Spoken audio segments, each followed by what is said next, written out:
गन्ने में एकीकृत रोग प्रबंधन। गन्ने की फसल कई रोगों से प्रभावित होती है। रोगों के कारण गन्ने में 15 से 20% नुकसान होने का अनुमान लगाया गया है।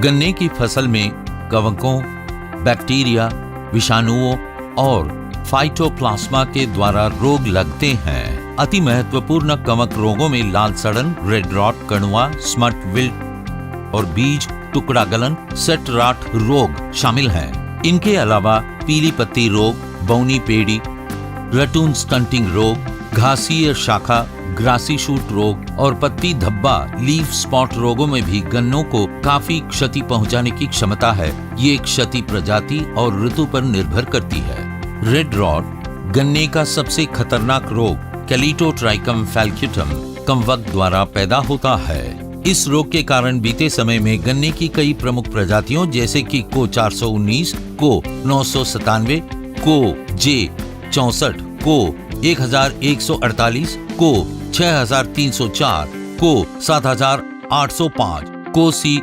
671, को सी 90063 और को 92061 को खेती से बाहर निकालना पड़ा।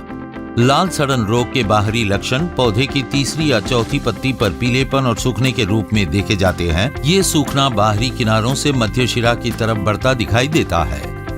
रोग की विकसित अवस्था में पौधों का पूरी ऊपरी हिस्सा, जिसमें क्राउन भी शामिल होता है, सूख कर मर जाता है। जब प्रभावित स्टॉक को लंबाई में काटकर खोला जाता है तो अंदर के ऊतक लाली लिए फीके धब्बे या घाव देखे जाते हैं। इनके बीच बीच में आकाशवृत्त के समानांतर सफेद धब्बे दिखाई देते हैं। जैसे जैसे रोग बढ़ता है तो अंदरूनी ऊतक सूखकर गहरे रंग के हो जाते हैं। सूखने के कारण लंबे पित्त रूपी खड्डे बन जाते हैं जो कवक के धागों से भरे रहते हैं। लाल सड़न रोग की शुरुआत मुख्यतः संक्रमित बीज द्वारा होती है।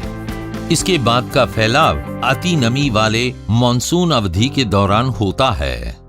संवेदनशील प्रजातियों की गांठों वाले क्षेत्र में बीजाणु उत्पन्न करने वाले स्पोरुलेटिंग कोनिडिया पाए जाते हैं। ये बीजाणु बारिश की बौछारों द्वारा और सिंचाई वाले पानी के साथ आसपास के क्षेत्र में चले जाते हैं और इस प्रकार रोग फैलता है। गन्ने के अवशेषों में बचा हुआ ताजा आइनोक्युलम भी रोग के और बढ़ने में सहायक होता है।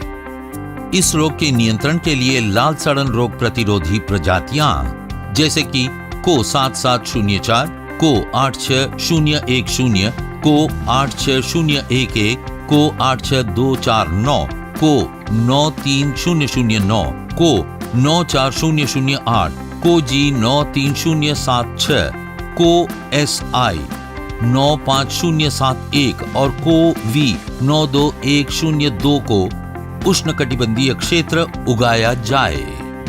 यदि लाल सड़न रोग प्रतिरोधी प्रजाति उपलब्ध न हो तो रोग प्रबंधन के लिए एकीकृत प्रणाली अपनाई जा सकती है, जो इस प्रकार है। लाल सड़न रोग के शुरुआती स्रोत को खत्म करने के लिए बीज गन्नों का लाल सड़न रोग मुक्त क्षेत्र से चुनाव करें।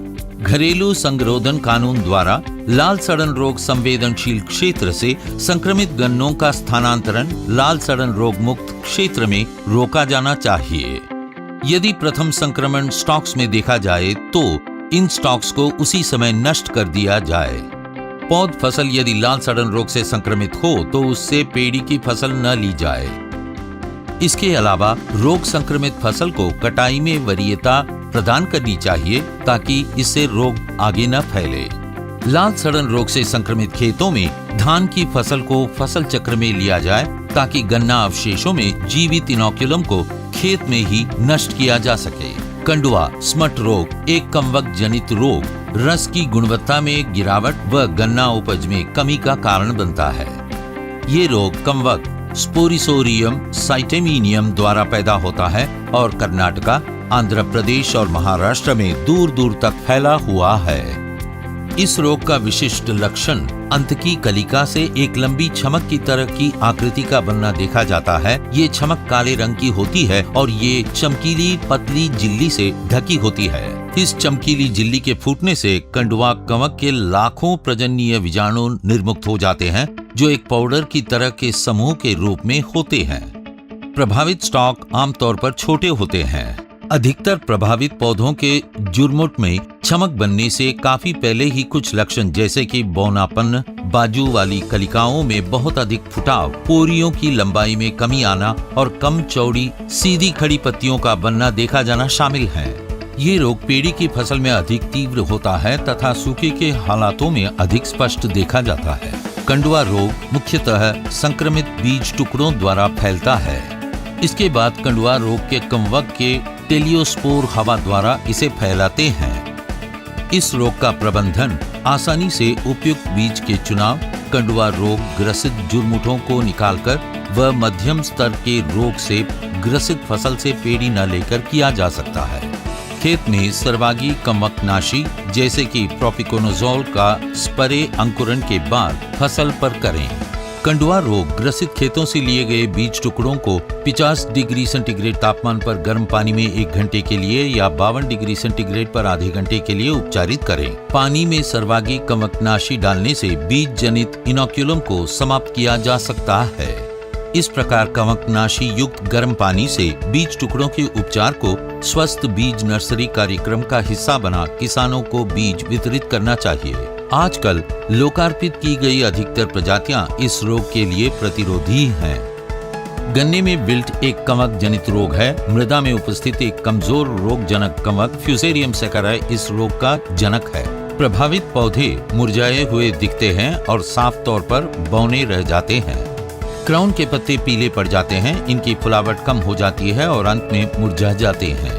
संक्रमण के शुरुआती अवस्था में गन्नों को फाड़कर देखने पर इसके अंदर दूर दूर तक बिखरे लाली लिए भूरे रंग के धब्बे देखा जा सकते हैं। बाद में गन्ने हल्के और अंदर से खोखले होकर सिकुड़ जाते हैं। इस रोग के कारण संक्रमित बीजों का अंकुरण कम हो जाता है, शाखाएं सूखने लगती हैं और बाद में स्टॉक मुरझा जाते हैं। रोग की अधिकता से गन्ना उत्पादन बुरी तरह से प्रभावित होता है। विभिन्न जैविक और अजैविक तनाव घटक विल्ट परिस्थिति के लक्षणों को प्रवृत्त करते हैं। अजैविक तनाव जैसे कि सूखा, जल प्लावन और सूखे के बाद जल प्लावन जड़ तंत्र को कमजोर कर इसे विल्ट संक्रमण के लिए प्रवृत्त कर देते हैं। भूमि के नीचे पाए जाने वाले हानिकारक जीवों में सफेद गिंडा, जड़ छेदक, सूत्रकृमियों, हानिकारक कीटों जैसे कि मिलीबग और शल्क कीट और कवक रोगजनक जैसे कि जड़ गलन वगैरह जैविक घटक पौधे व जड़ तंत्र को कमजोर कर उसे विल्ट संक्रमण के लिए प्रवृत्त कर देते हैं। इन जैविक व अजैविक तनावों को कम कर विल्ट संक्रमण को कम किया जा सकता है।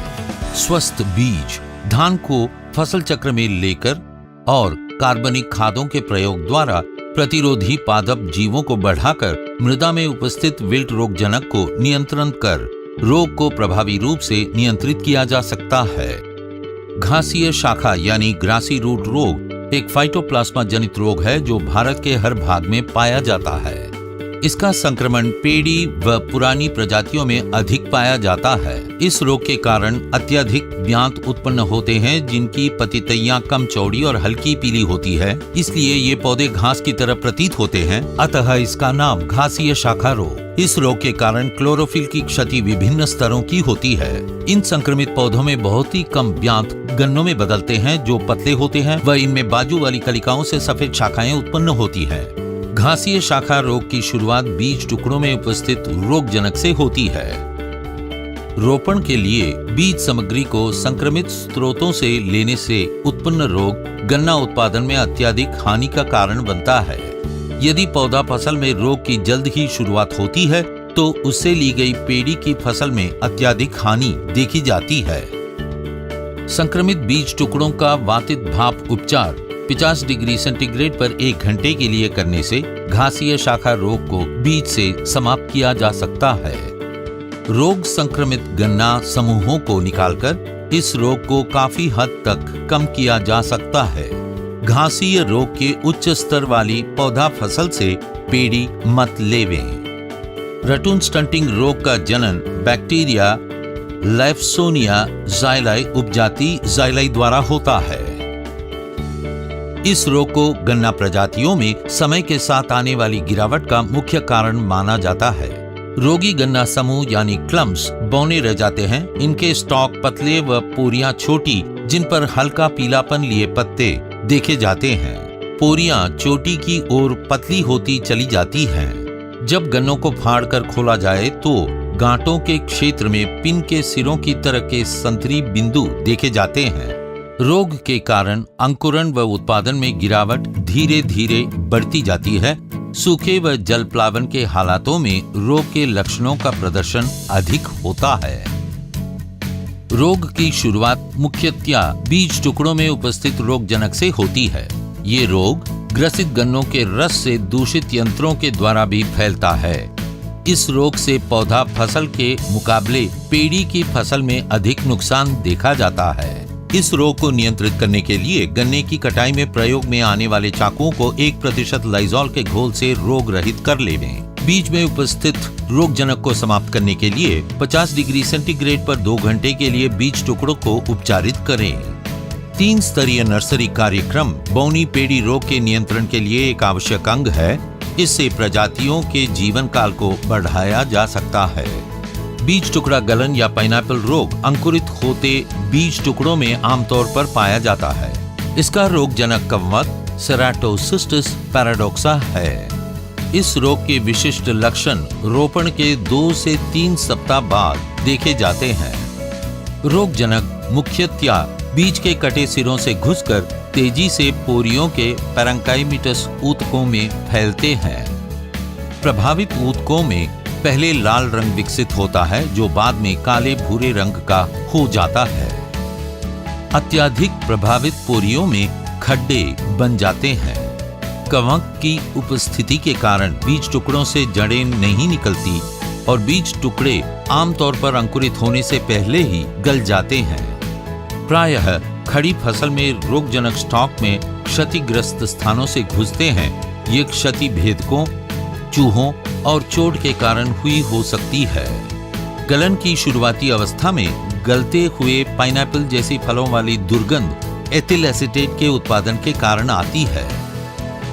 गन्ने के बीज टुकड़ों को सर्वागी कवकनाशी कार्बनडीजियम के 0.05% घोल के साथ उपचारित कर बीज गलन रोग को प्रभावी रूप से नियंत्रित किया जा सकता है। रोग की संभावना को मानसून ऋतु में गहरे में रोपण न करके कम किया जा सकता है। खेतों में से अधिक पानी की निकासी की व्यवस्था से भी रोग से बचा जा सकता है। खेत को अच्छी तरह स्वस्थ रखना भी अति आवश्यक है। रोग रहित बीज टुकड़े, उपयुक्त संवर्धन कार्य प्रणालियां और उच्च तापमान उपचार को 3 स्तरीय नर्सरी प्रोग्राम के साथ जोड़कर सर्वोत्तम एकीकृत रोग प्रबंधन किया जा सकता है। भारत में हाल ही में पहचाने गए रोगों में से एक पीली पत्ती रोग है। इसका जनन गन्ने के पीली पत्ती विषाणु और गन्ने के पीले फाइटोप्लाज्मा द्वारा होता है। उष्णकटिबंधीय भारत में खेती की जा रही अधिकतर प्रजातियों में ये रोग महामारी का रूप ले चुका है। फसल के 6 से 8वें महीने के दौरान 3री से 5वीं पत्तियों की मध्य शिरा पीली पड़ जाती है। इसके बाद ये पीलापन एक पट्टी के रूप में मध्य शिरा के साथ वाले पत्ती के हिस्से में पत्ती की पूरी लंबाई में फैल जाता है। रोग की तीव्रता के बढ़ने के साथ पत्ती के शिखर से नीचे की ओर मध्य शिरा के साथ साथ सूखना देखा जाता है। यद्यपि पत्ती के किनारों में इस रोग के कारण सूखना नहीं देखा जाता। ये रोग संक्रमित बीज टुकड़ों के द्वारा शुरू में आता है, जो बाद में गन्ने के एफिड मेलानेफिस सैकराई के द्वारा दूसरे पौधों में फैलता है। इस रोग का प्रकटन विभिन्न जैविक व अजैविक घटकों द्वारा प्रभावित होता है। रोग की बढ़ती तीव्रता के साथ पोरी के वर्धन में कमी आने से पत्तों का गुच्छा सा बन जाता है। कुल मिलाकर रोग की तीव्रता पौधों के वर्धन व उपज को बुरी तरह से प्रभावित करती है। इस रोग का प्रबंधन स्वस्थ बीज नर्सरी कार्यक्रम को अपनाकर प्रभावी रूप से किया जा सकता है। इसके लिए ऊतक मेरिस्टेम संवर्धन को विषाणु के आणविक निदान के साथ मिलाकर विषाणु को गन्ने से हटाया जा सकता है। फिर इनसे विकसित पौधों से रोग रहित गन्ना बीज नर्सरी लगाई जा सकती है।